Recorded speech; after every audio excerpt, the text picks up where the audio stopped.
Welcome to Work the Left Side. I'm hyper to announce this week's guest is Mr. Chilli Heatwave. Dude, how are we doing? You good?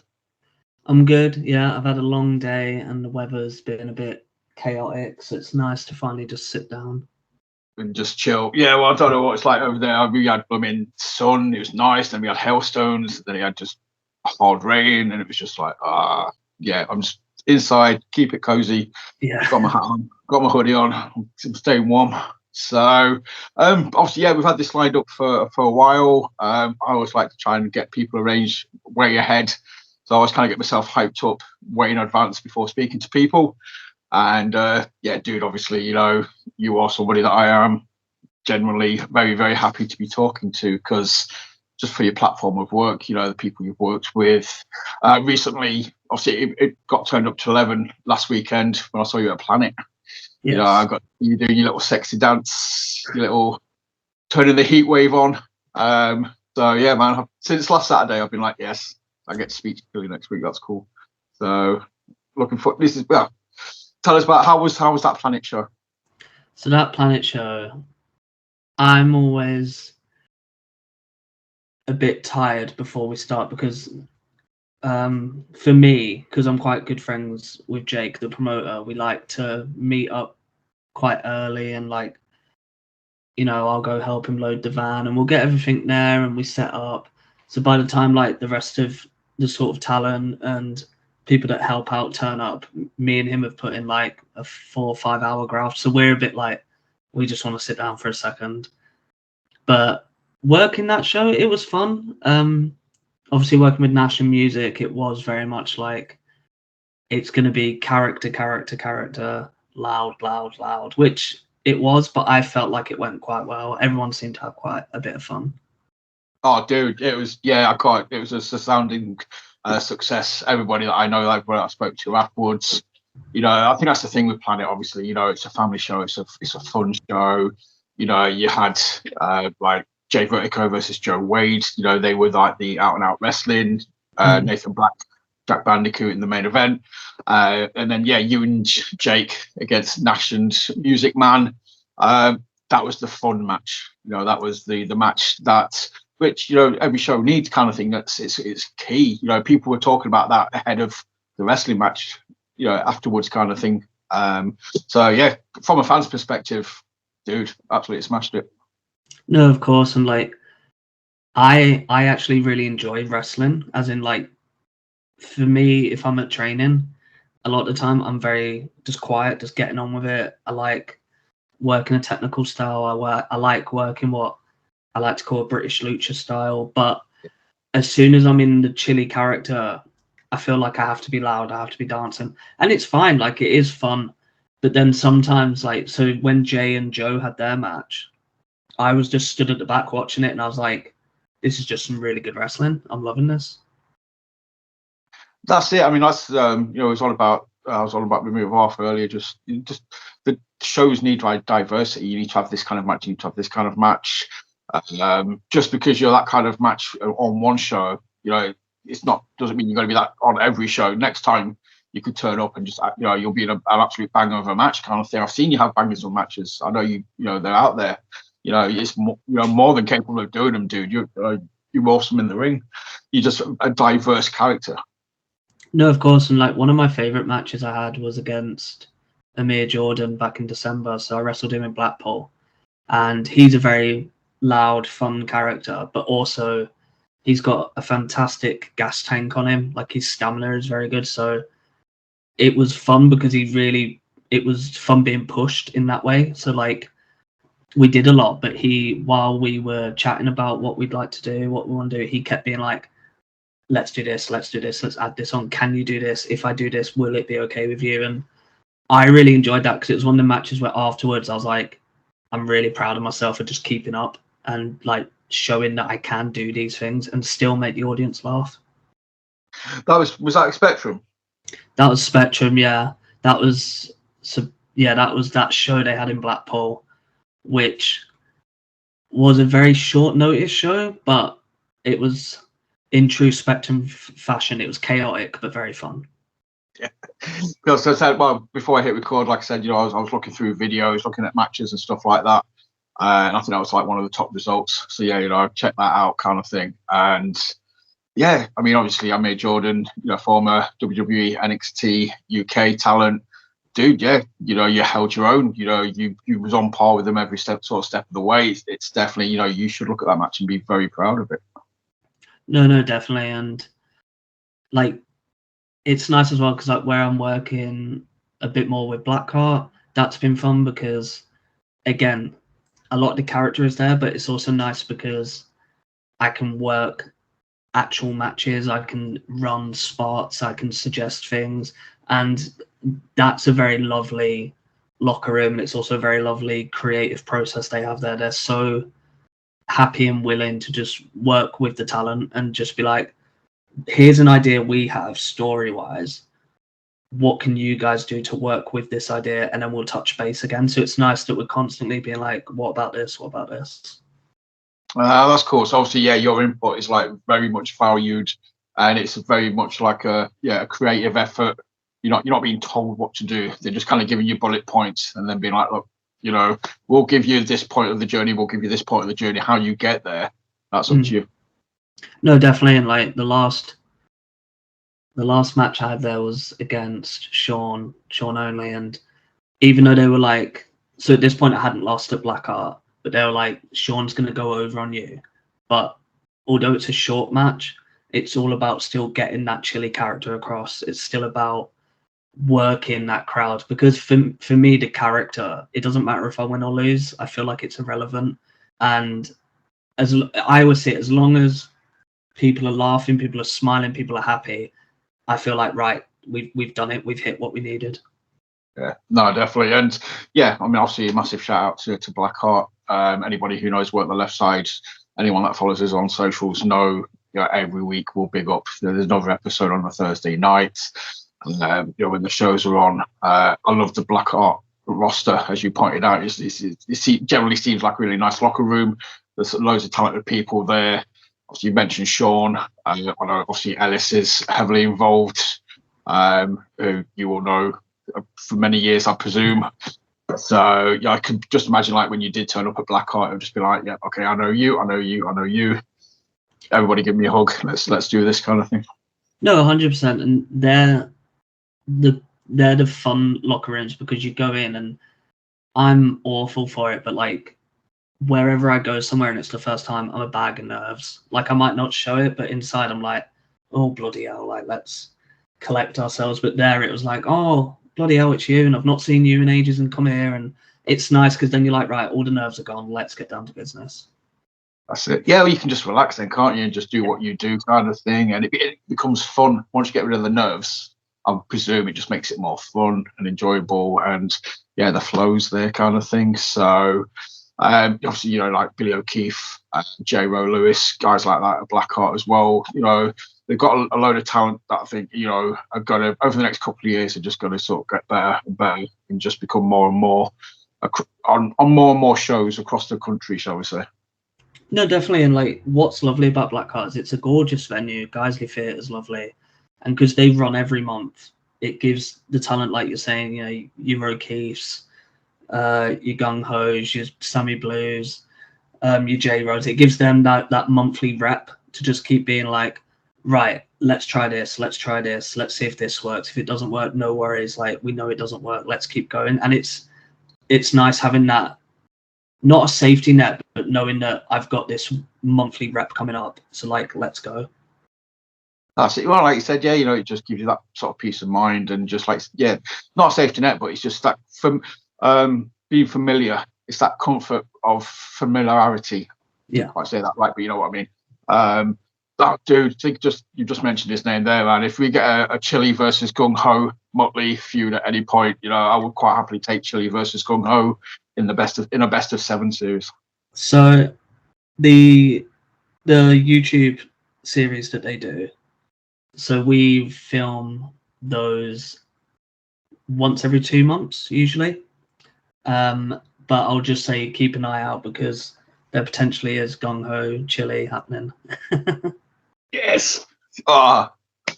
That's it. I'm hyper now. That's 3 hypers. Dude, that's awesome. We mentioned, because again, it all seems to be like there's a whole bunch of you guys that are very familiar with each other. You know each other. You've probably known each other for years.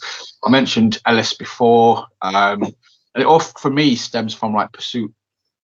Yeah, 100%. So I like to think of myself as an old man, but I'm also very new to wrestling. I've been training just under 3 years, and I've been working shows about 18 months.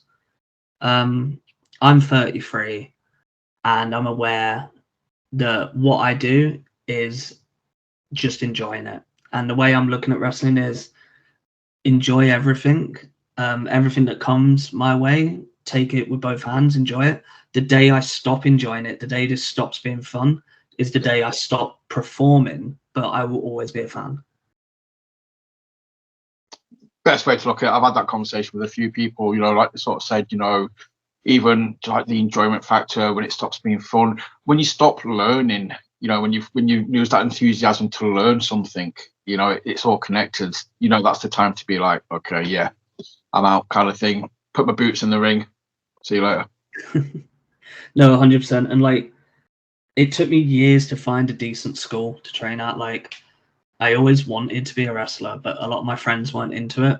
And especially when I got to secondary school, all my wrestling friends were from like primary school. So like we would watch, WCW on people's VHSs that their dads had recorded for us. We, would watch the Invasion storyline and be like, I have no idea who any of these people are, but this is sick.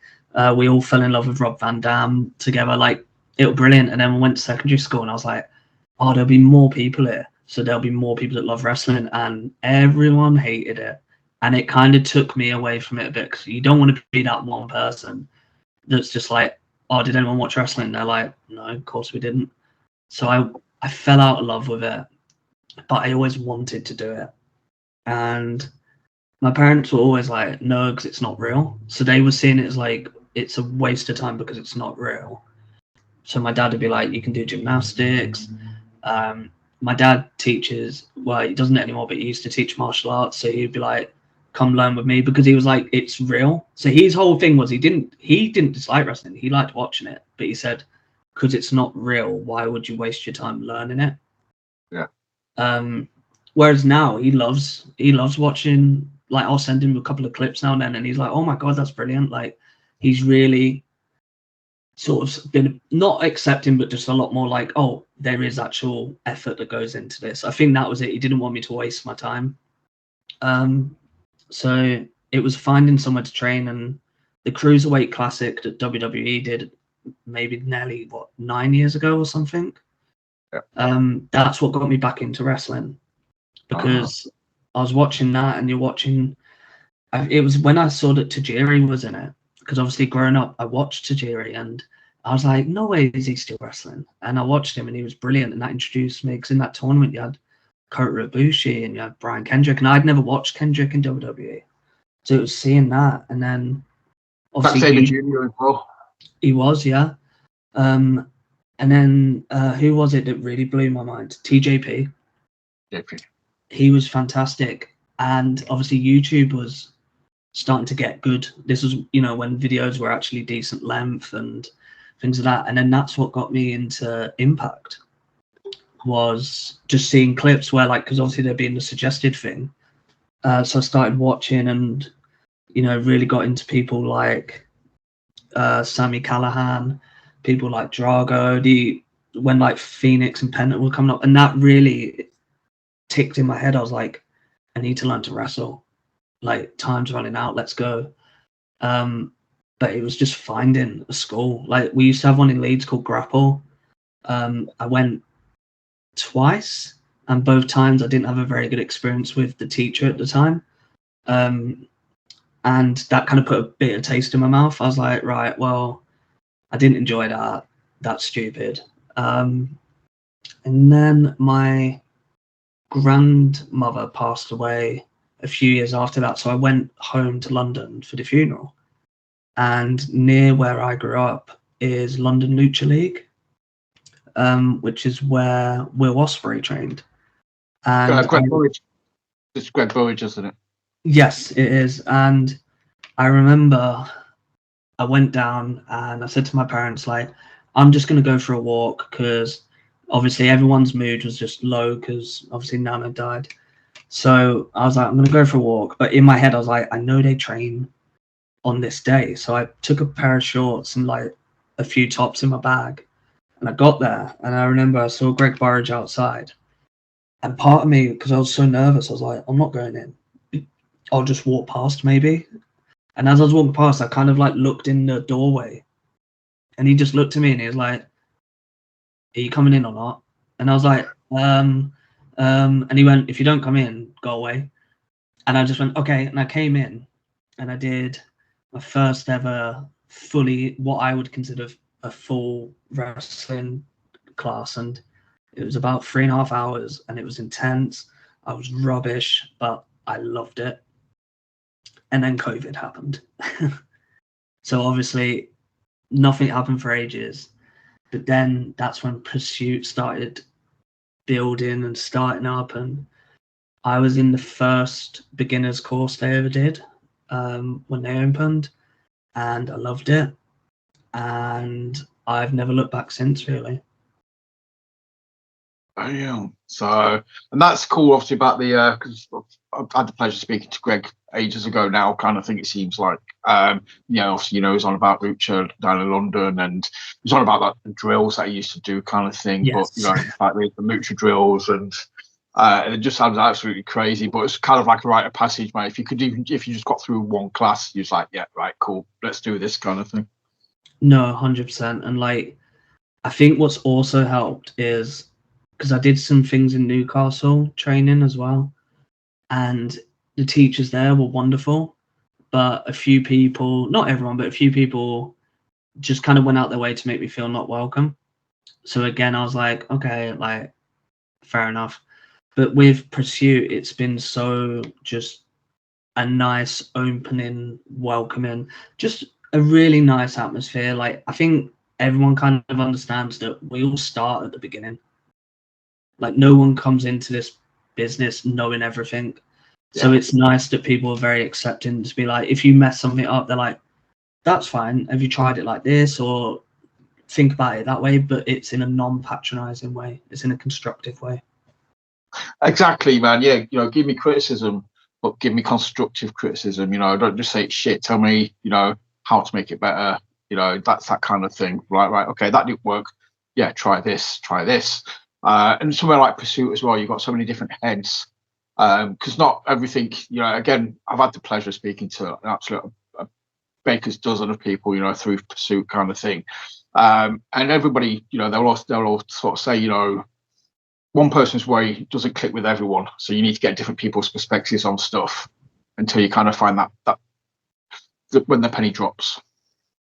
Yeah, no, fully. And like when I first started a Pursuit, in my head, I was like, right, I'm a cruiserweight. I'm going to do all these cool cruiserweight things. I'm going to jump around and stuff. I got on the top rope and realized, wow, I'm actually scared of heights. Yeah. But then Liam was very good at being like, okay, well, not all cruiserweights are high flying though. And that kind of helped me, because then I started rewatching old wrestling, because I was like, right, who did I love watching? And then it showed me a wrestler that I used to think was a bit crap just because he was boring, and that was Dean Malenko. Yeah, that's what I just said. Dean Malenko. I was like, the perfect analogy, the perfect chain, ground, technical, cruiserweight, kind of thing.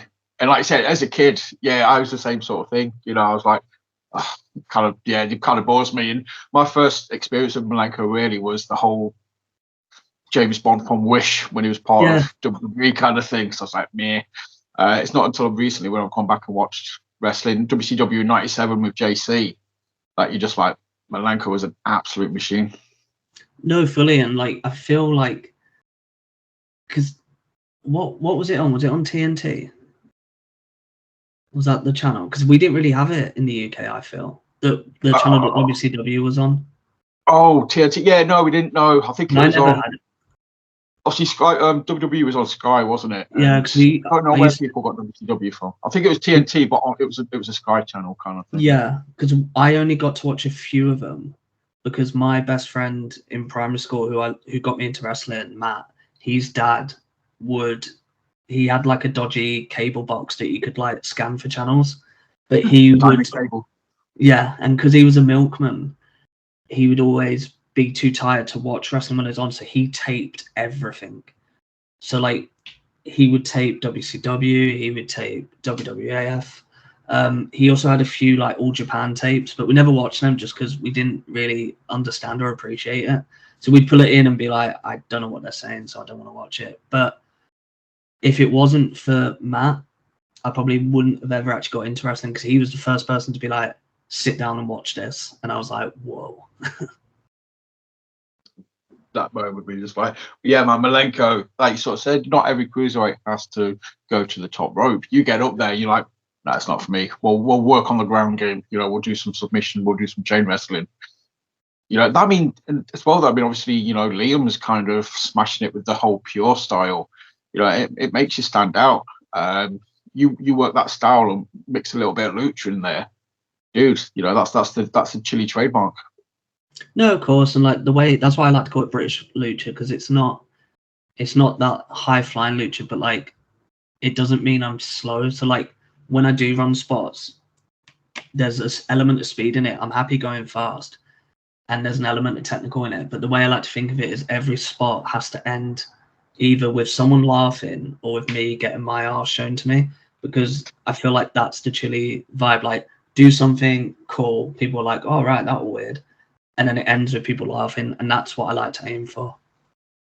Yep, obviously, that's you're doing it. That's for matches I've seen. I would say, yeah, ticking all the boxes, doing the Chili stuff. I mean, obviously, you talked about doing the working like lucha down south at Pursuit. So when you first went to Pursuit, did you have the Chili Heatwave character in your head? Did you just go in there as a completely clean slate? And it's kind of just starts to fall into place, after every session. So like when I only did the one session at London Lucha, and then because I live in Leeds, the commute was just undoable. And then obviously when Pursuit opened, I went, and in my head I wanted to just be called Hot Stuff because I thought that's funny. But then there's been countless wrestlers of varying levels of success just called Hot Stuff or like something Hot Stuff something, and I was like, right, this is actually a bit of a shit name. And it wasn't until a friend of mine, Harry, from when I used to work in bars, because he likes wrestling but he doesn't want to be a wrestler, he said one day when we were a bit tipsy, he said, if I was a wrestler I'd be called Tango Ice Blast. And I was like, that's a weird name.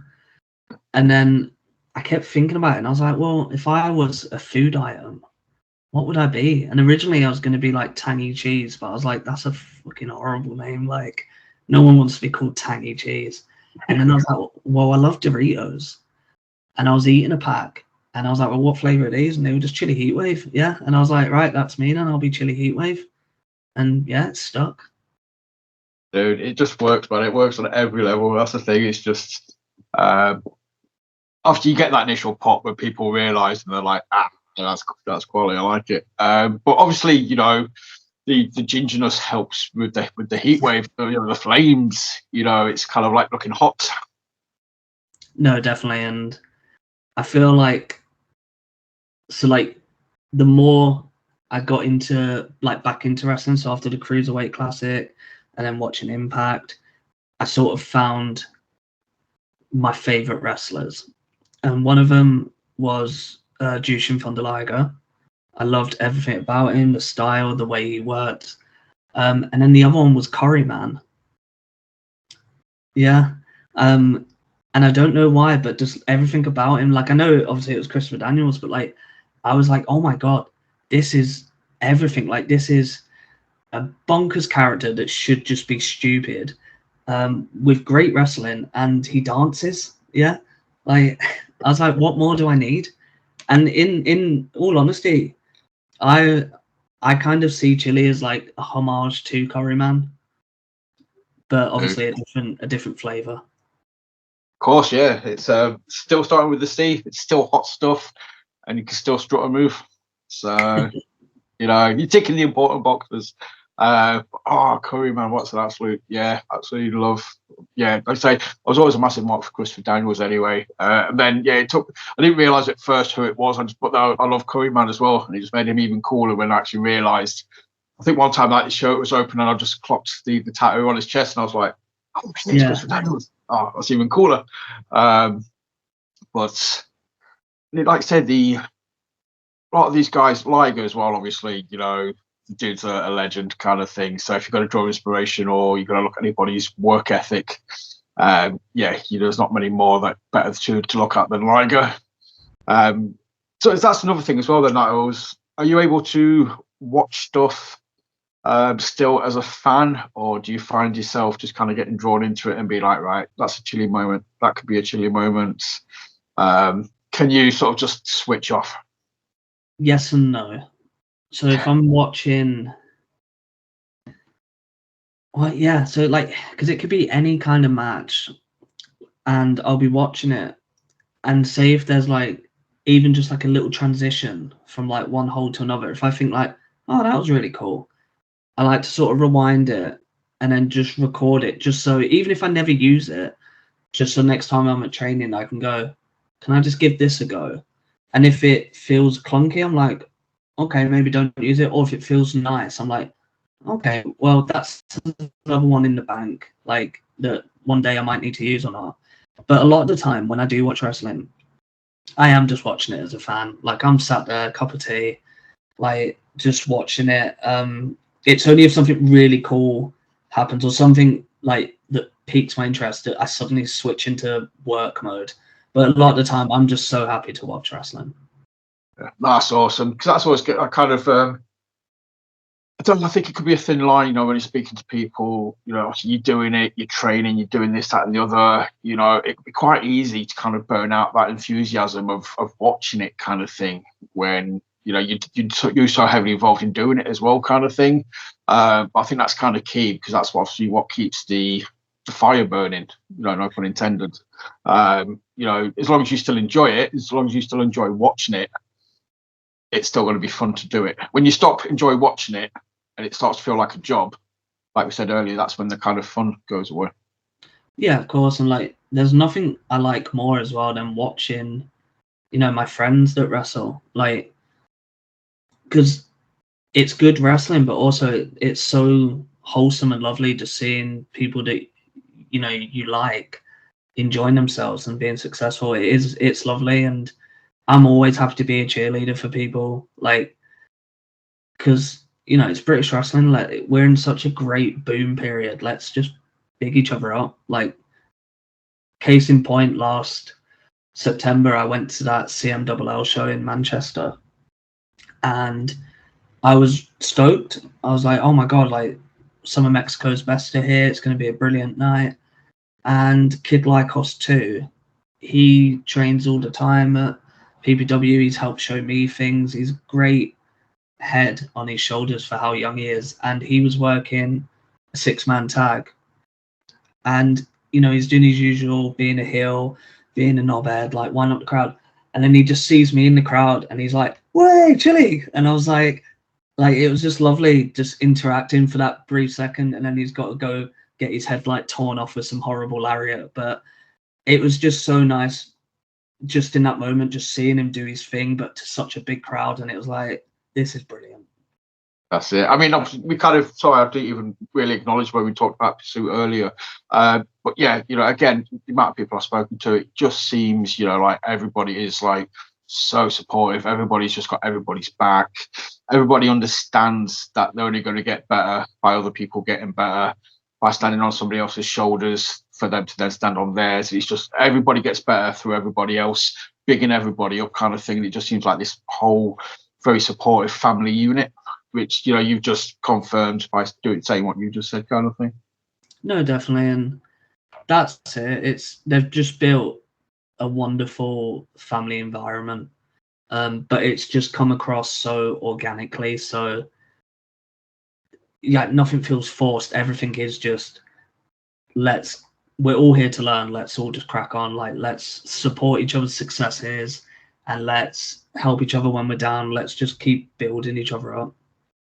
That's it, man. It's just see, I mean, it's kind of like, say, you know, I can get lost sometimes, like on Insta, just watching the reels of like you guys in training. You know, obviously Nathan absolutely smashes it with the highlight reels and stuff like that, and just seeing, but just like, you know, sometimes they're serious, and then other times it's just you guys goofing around in the ring, or you know, all the different kinds of suplexes, or all the different kinds of DDTs. But it just looks fun. If I was a wrestling fan wanting to get into wrestling, I'd be like, right, that's the place I want to go. No, 100%. And a few of my friends keep saying, like, now they've seen me enjoying it and going out to more shows and stuff, they're like, oh, I want to get into wrestling. What do I do? And I keep saying to them, just come with me to training one day. But a lot of them are like, I don't actually want to train. I just want to do it. And I'm like, you have to know what you're doing, because as fun as it is, you still got to be safe. You still got to be, you know, aware of what you're doing, because otherwise, you know, that's how people get hurt, and it's not fun. No, definitely, man. That's kind of like, you know, we're edging back to the sort of mid-90s, late 90s, dangerous backyard sort of wrestling shit that used to go on YouTube all the time, and you'd literally be like, oh, it's just, you know, car crash stuff, and it's like, yeah, you know, I'm sure you're having fun, but bro, you've got to break bones here, and it's not good. No, but they were fun to watch.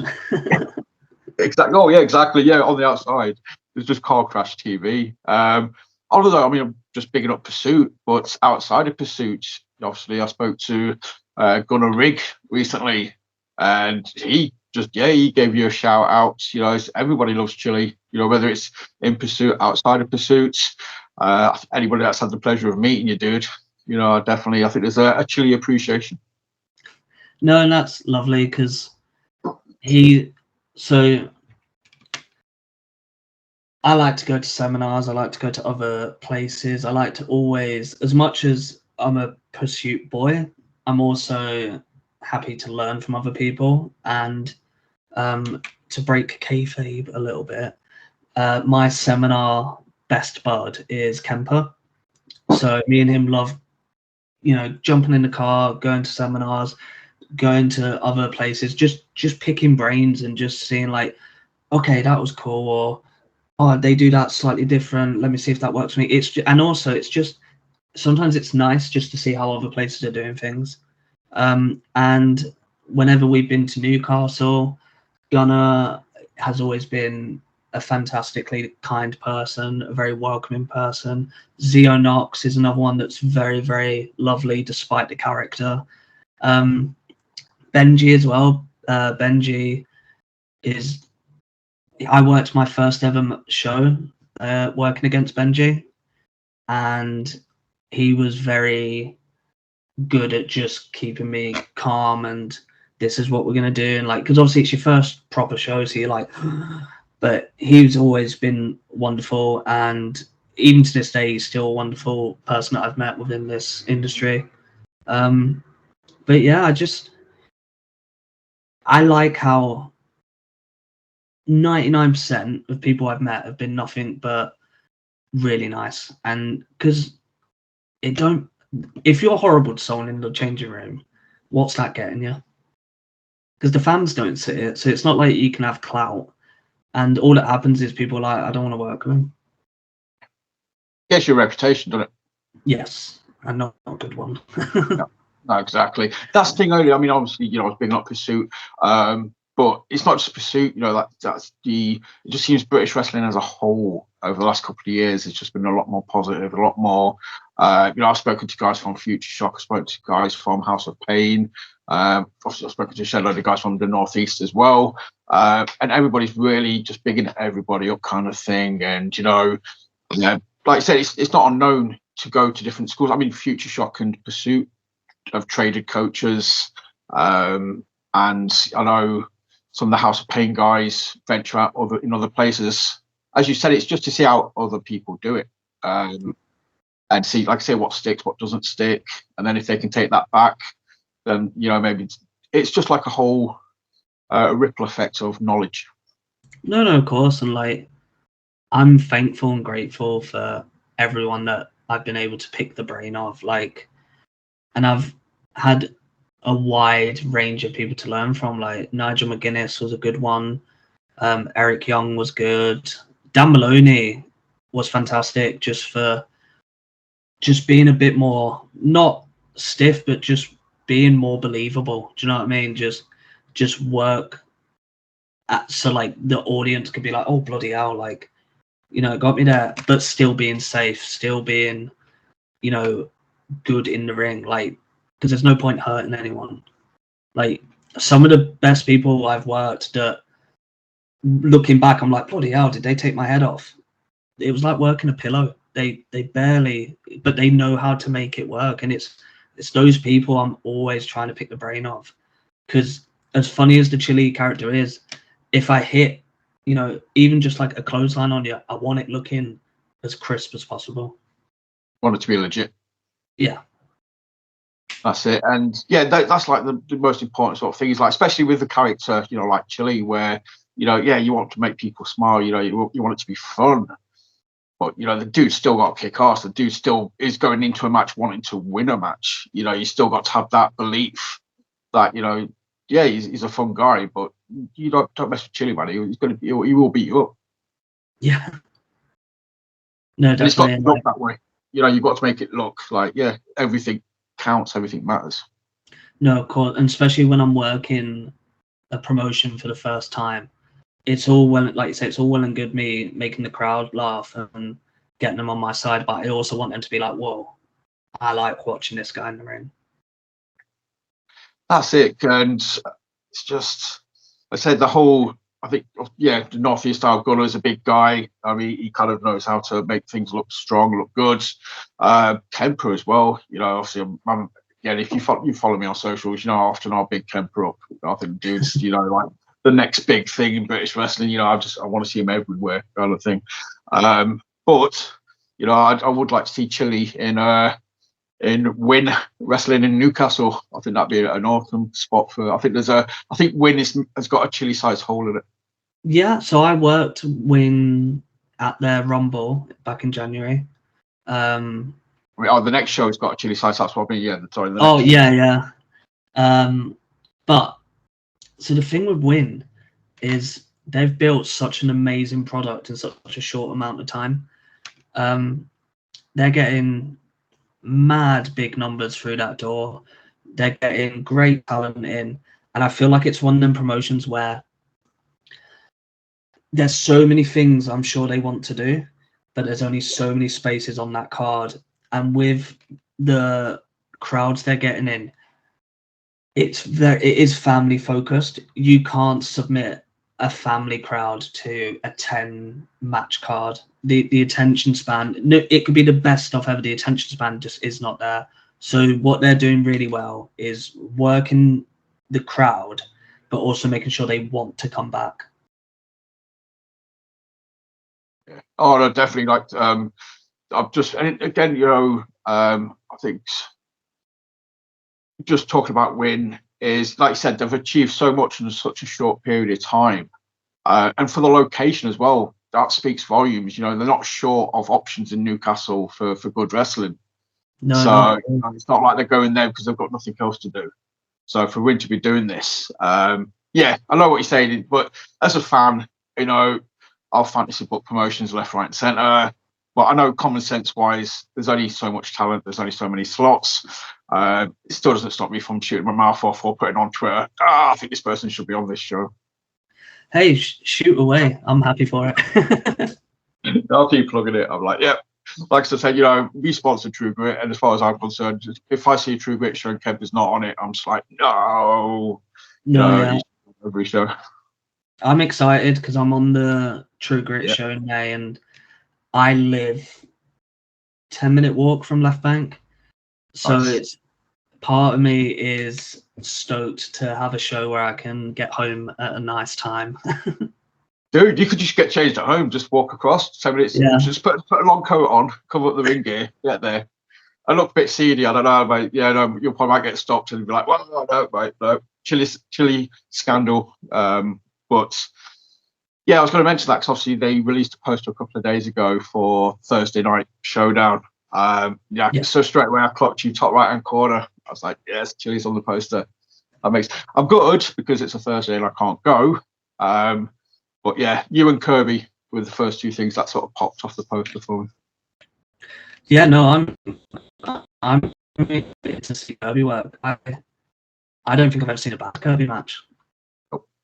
And he's so good at working both sides of that coin. Do you know what I mean? Like, and also just any sort of style. Like, I've seen matches of his where he's very quick, he's very technical, he's very like, wow. But I've also seen him where he slows it down and really winds that crowd up. And yeah, like even them ones, I was like, this is good. Yeah, I was like, this is just brilliant wrestling.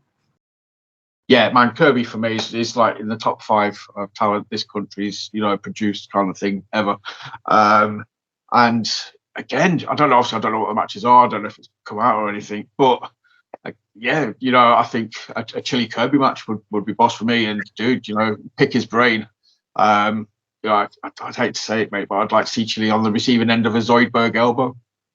Oh yeah.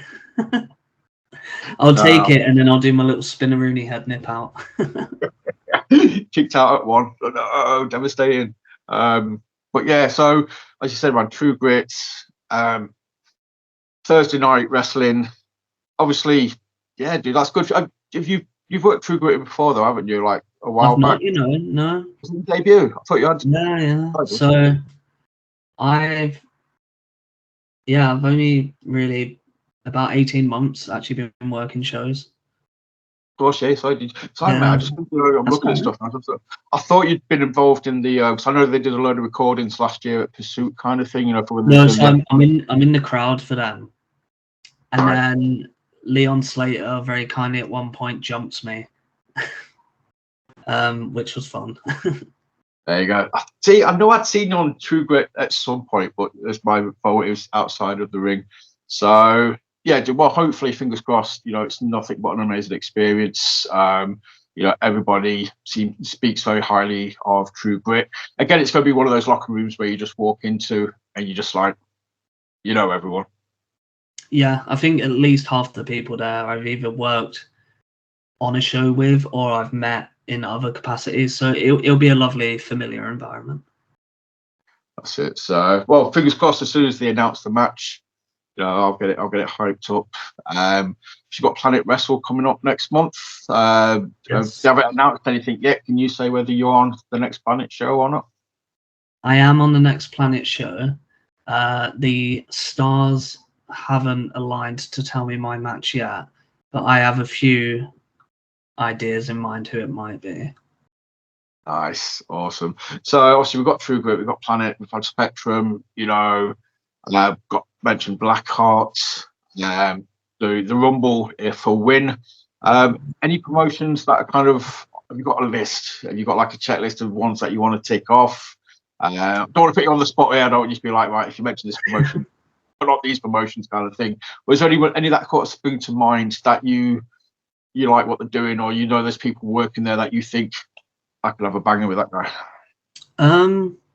So my third ever match was the Rise Rumble last year, and I was too green. Like I wasn't really ready for it yet. It was too busy. It was just manic. Like, yeah. I would love to go back one day and, in all honesty, work Jack Bandicoot. Just because Rise do a lot of the more hardcore, a lot of the more hard-hitting stuff. That's not for me. I fully respect the people that do it. They're just braver than me. I just couldn't do it.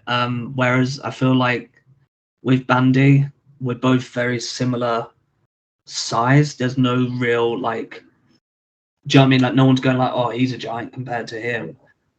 So I feel like we could have a really, you are. It's a level playing field. Yes, exactly. So I feel like we could have quite a fun match. He's also quite silly as well, so we could just have fun with it. That's it. I mean, obviously, everybody thinks of Rise, and as you sort of said, you kind of, it's like the mistake people made, like not saying Rise is on ECW's level kind of thing, but they're uneducated. When you think of ECW, they just think chair shots, tables, shit like that, basically. But then they tend to forget, guys like Guerrero, Malenko, Jericho, Benoit, Ray Ray, they made their name stateside in ECW, having technical matches. No, of course. And like you said, the more like, oh my God moments took over. And obviously that's what gave him that ride to infamy. But people do forget, you had some really good actual wrestling matches on there. And even some of the more mental hardcore stuff, that still had some good bits in it. Like, I love Sabu. Like Sabu is bonkers, but he still knows how to work. Yeah. Definitely. I mean, well, Raven for me is one of my all-time favorites. And yeah, the dude could be hardcore, but the psychology was there. It was all about the psychology as opposed to the hardcore element for Raven kind of thing. I'd be awful if I worked someone like Raven, just because I'd keep trying to make him corpse or like break. I'm really bad for it. I don't know why. It's almost like a little internal challenge. So I'm like, all right, this person's not smiling. I better fucking bust out the big guns. That's the mission. That's the job. But that's the point I was trying to make. Yeah, Rise. If you look back through Rise's catalogue, there's sprinklings of just good wrestling matches there, kind of thing. It's not just all, deathmatch stuff or brutality. So yeah, I think you and Jack could quite easily fit in and have an absolute barn burner, and please the Rise crowd. No, absolutely. And like throughout the whole talent pool of Rise, like now especially, yeah, it's a bit more hard hitting, but those guys still work the crowd. They are still fantastic workers. It's just they're a lot braver than me and they're a lot tougher than me. Talking to Pete, obviously, you're about like, do you find yourself going back and watching, like, are you a student of the game then? I know you love wrestling, you've watched wrestling. Do you go back and watch some of the older British stuff as well as like the older American stuff, Japan stuff?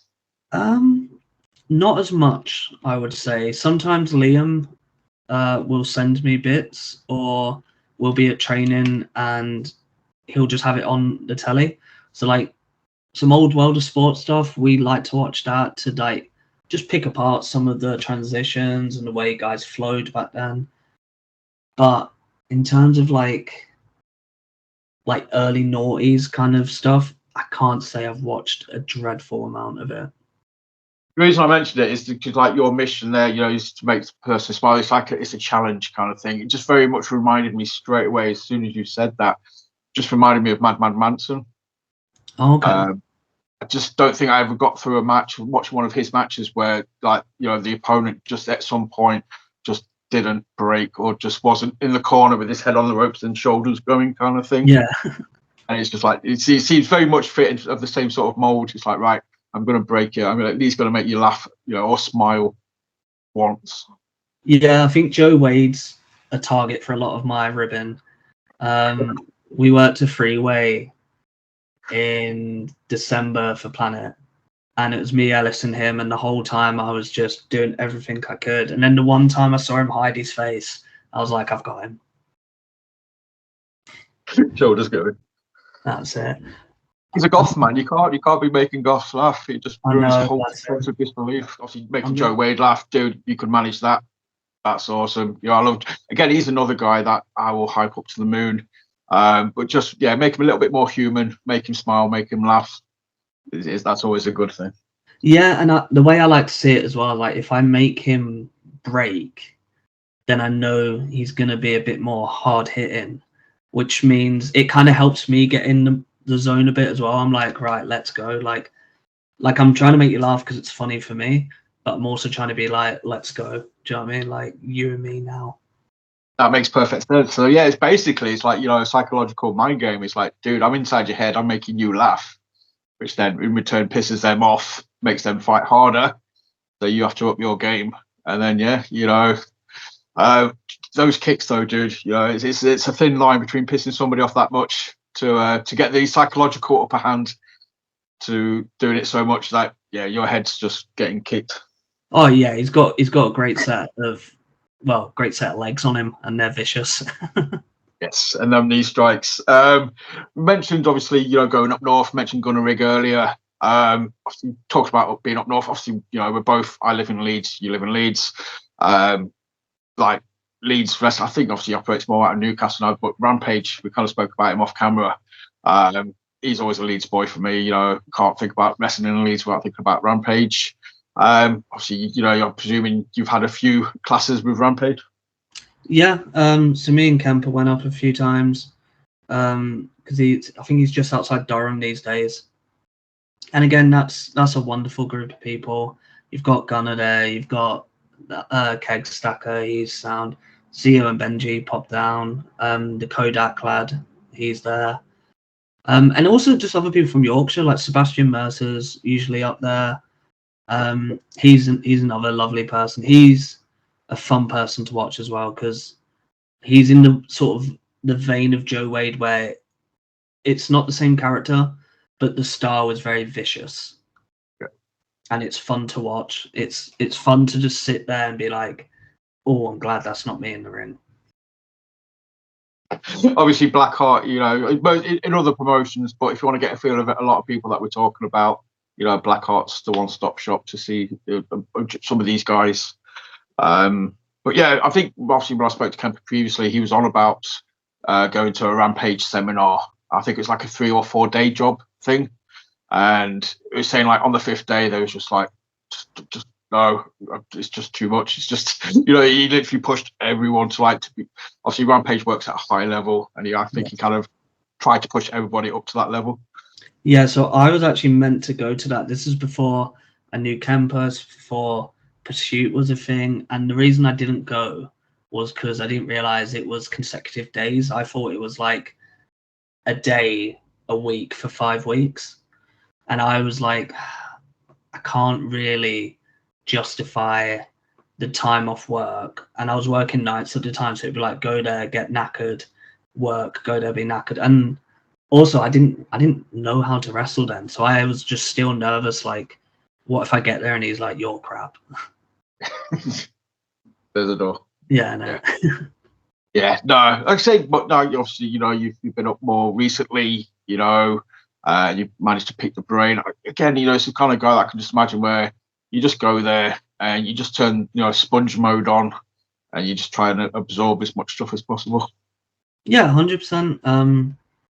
And similar to pretty much everyone I've ever learned from, they're so happy and willing to give that support and that advice because they were in your shoes that, one time, and they know, everyone in wrestling knows what it feels like to be unsure, new.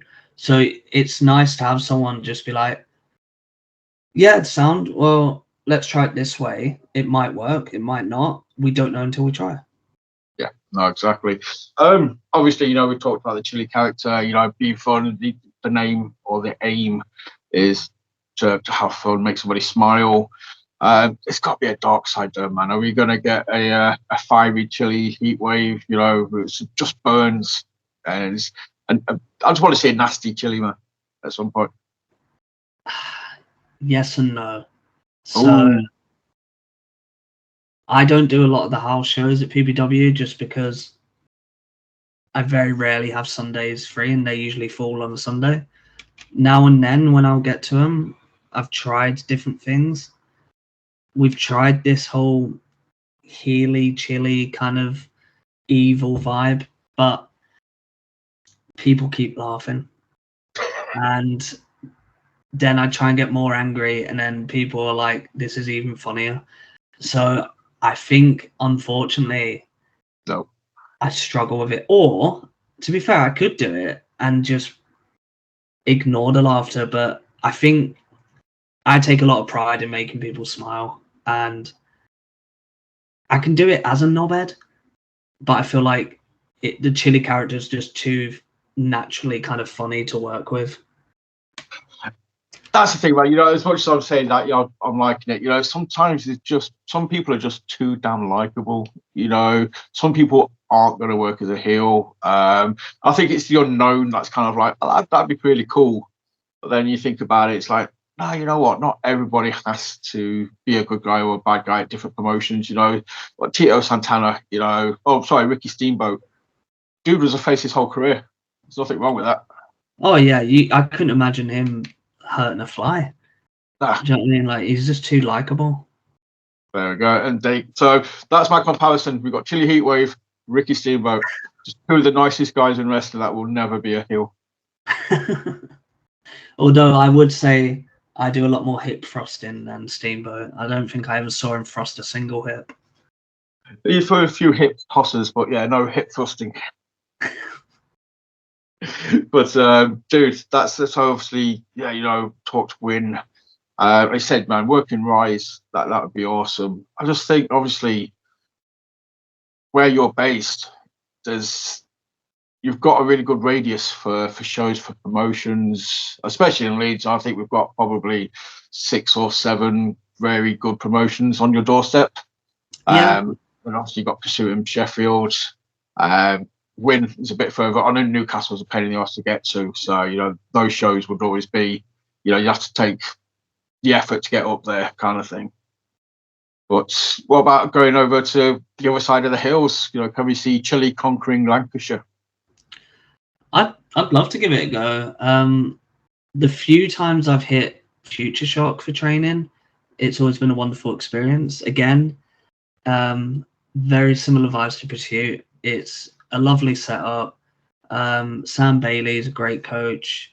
He's very much the Manchester Liam, in the sense like he's very welcoming. He's very happy to work with people, and he's very happy to build on ideas. It's like fleshing out the things that you're not sure about, and then seeing it come to life in front of you. You're like, right, okay, that's how that looks, or right, okay, that's not what I wanted, but let's pick it apart. That's the thing, again, you know, speaking to, again, majority of people from Future Shock or Pursuit, you know, because I've had this conversation with loads of people, you know, like characters are much more of a thing now than they were a couple of years ago. But it gives you guys something to work with, you know, it always gives you something. There's always some sort of state of evolution. You know, you can mess with the character and do this, or you can mess with the character and do this, you can tweak it. If that doesn't work, fine, put it to one side, we'll try something else. But from a creative point of view, you know, mate, it must just be, if you're that kind of person who's a very creative person, it's just so much stuff to get your teeth into. You know, it's not just learning the foundations, learning the wrestling. You're learning your character. You're learning, you know, how to act, how to speak, how mannerisms, things like that. It gives you more stuff to do. No, 100%. And it's having those opportunities to try it in places like Pursuit, places, you know, like Future Shock, and also sometimes just shooting the shit via voice notes of other wrestlers, because the way you think it might be going in your head might not be the way everyone else is saying it. Yeah. That's it. I mean, do you find yourself like recording? Because obviously, I know a lot of people, again, this is an area where some people latch onto it, some people do it really, really well. Some people are still quite hesitant, or it's because you know, the time consuming, but like social media, you know, it's not rare now to see people just filming promos, you know, on the phone and just posting it onto Twitter, just to hype up something, or just to hype themselves up. It's free exposure. No, of course. The only thing I'm probably a bit more active wrestling wise via Twitter, whereas with Instagram, because it's just the one account for my personal life and the wrestling life, I very rarely post on the grid for that, but I will post stories. And like things like Facebook, I just don't use anymore. Like I have one, but it's not been updated in a very long time. I just kind of have it like just in case I need to get in touch with someone that I don't have on other platforms. Yeah, no, I get that. It's sort of, I'm as daft as it sounds, I'm not overly social media savvy. I get on, I post my shit, I get off. That's my whole sort of premise. I do film polls on Facebook. I just big up wrestling on Twitter. That's pretty much, and Instagram is just my artwork kind of thing. So, but but just like I say, some people are just so good at it. It's like I can just imagine. Well, talking about Future Shock, get away from the social media side. Again, as a fan, fantasy booking, I want to see Prince Pele, with Chili. I'm trying to think of guys that would just make awesome matches for you. And as a fan, if you ever turn up in Future Shock, I think you and Pele would work some magic. I tell you who I'd really like to work a match with, just because we're so different. Vusic. Just because I feel like if you could make him smile, mate, I would buy all your merch. I would buy every ticket for every show ever that you was on. So that's it. That's what I feel like. That's the story we tell, is me just trying to make him smile and him murdering me. And I feel like it's such a nice, easy story. That's the thing, yeah. Again, that's what wrestling is. Like, it's cool. I was speaking to like Tim Strange last week, and he was on about like the Lou Nixon match where the whole story was Lou trying to slam him. That's it. That's been Wrestling 101 since WrestleMania 3 or even before then, kind of thing. If you can break a match down into a very simple thing, like, right, okay, we want to try and slam this guy, or we want to try and suplex this guy, or right, I want to make that guy smile. Yeah, you can't go wrong. It's simple, but it works. And I guarantee you, if you made him smile, dude, the whole place would just erupt. No, of course. And like, especially last year, he used to train a lot at Pursuit. And even outside the ring, he's a tough egg to crack. You're just like, you're trying all your best jokes, all your best impressions. You're there like, what works with this man? Nothing. Yeah. Just that's it. He is the embodiment of the emoji with just the straight line mouth. Especially with the work he's doing with Ace. Like, Ace makes me laugh just by existing. So like, I don't know how Vusic's keeping it so composed. I bet he's absolutely howling inside. I bet he's crying inside. There's just nothing coming out. I think it's very dry. So obviously, right, we're talking fun, trying to make people laugh.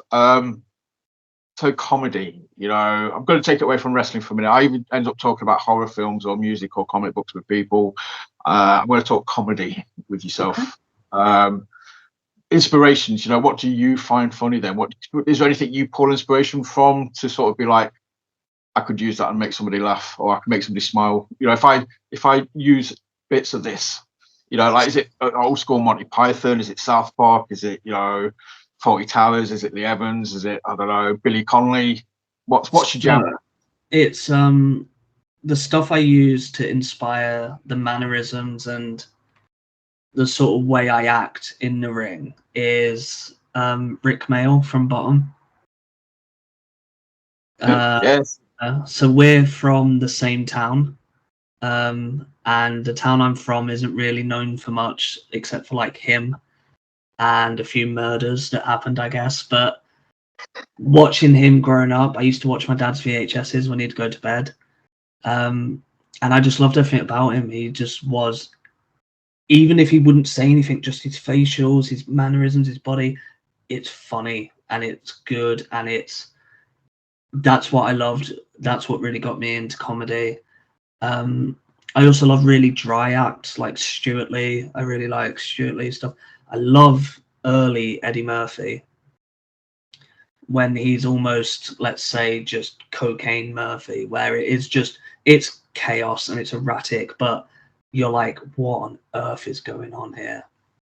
Yeah, well, like old school Richard Pryor, prior to Murphy kind of thing. Murphy was very much embodied Richard Pryor.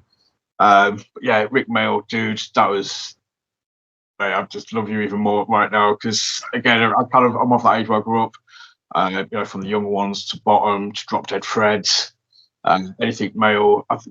There's a clip from Bottom Live where Adrian Edmondson sort of OTTs the dramatic scene, and the crowd are just cheering him, and Rik Mayall just loses his shit on stage, and it literally stops the show for about 10 minutes because it's just Rik Mayall being Rik Mayall, but genuinely, it just makes me laugh.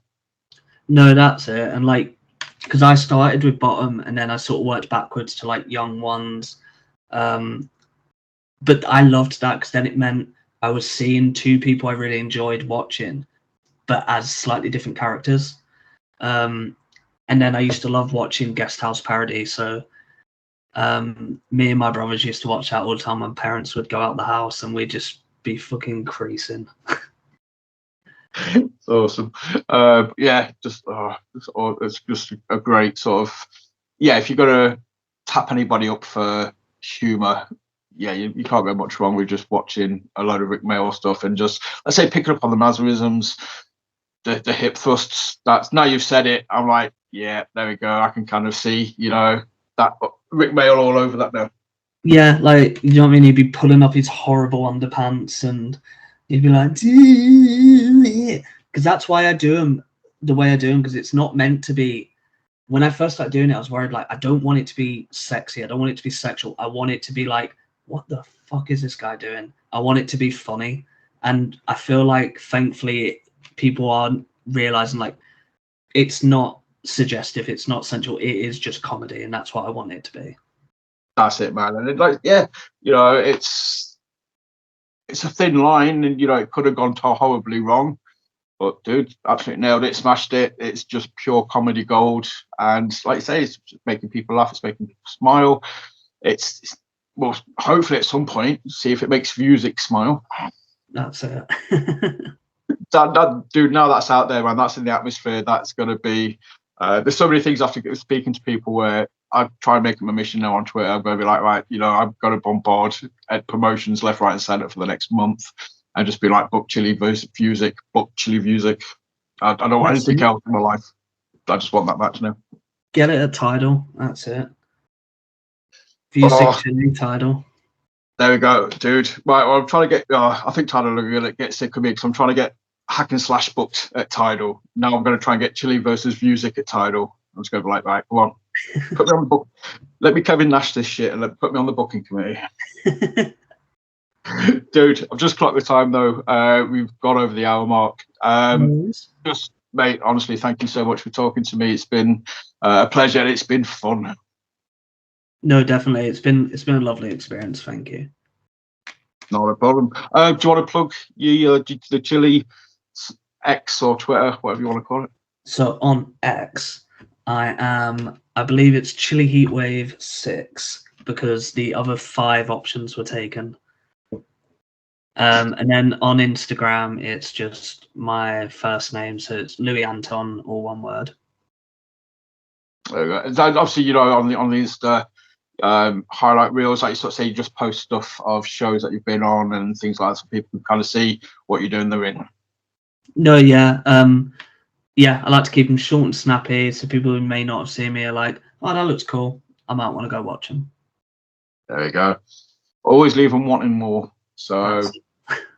With that being said, I'm going to thank everybody for watching. Do the generic stuff that you normally do after watching a video on YouTube. Hit like, hit subscribe, share, comments. Keep your eyes peeled. If you haven't watched it already, go back and watch Monday's episode where we talk about comic books with Axel the Clown, William Valor, and Brandon Butcher. And keep your eyes peeled because there's a lot more good stuff coming up over the next few weeks. But thank you for watching. And we'll see you again very soon. Mr. Chilli, thank you very much. See ya.